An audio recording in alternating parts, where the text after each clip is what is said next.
Hello everyone! Today magluluto tayo ng tinatawag nilang viral ngayon na waterless chicken. So, ang ingredients natin, meron tayong leek, meron tayong spring onion, celery, onion, ginger, at saka yung, ano ba yan? Dried dates and apple, meron tayong salt and pepper, merong cabbage, and meron tayong pechay. At lalagyan din natin na siya ng enoki mushroom. May nakita akong ganun. So, let's start! Here we go. So, lalagyan natin siya ng onion. Actually, meron talagang gano'n na pwede kang magluto ng waterless. Especially, pagka ang ginamit mo ay katulad ng cookware natin. Kasi na-try ko na yan. Nagsisikam ako ng fish without water. Yan. So, but this time, it's a chicken na nagbabiral ngayon. So, lagyan na rin natin siya ng leek. Yan. Lagyan na rin natin yung chicken baka kasi hindi magkasya. So, ito yung isang buong chicken. Lagyan natin yung the rest of the ingredients.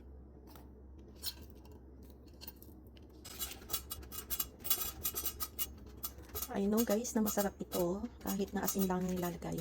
Kasi sa cookware din natin is nare-retain kasi yung lasa ng mga vegetables. Yan. Lalagyan natin yung later. And then we'll put the salt and pepper. Yan.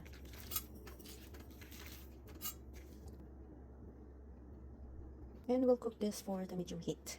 For, I believe, sabi nila 60 minutes. After an hour, tumulog din siya. So, lalagay natin yung enoki mushroom. Okay.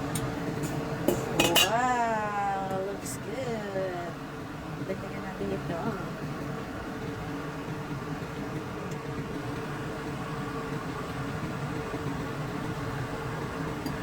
So, let's wait for another 30 minutes. Ito na siya guys. Tingnan natin kung luto na. Wow! Oh my God! Ito siya. Lambot ko. Wow!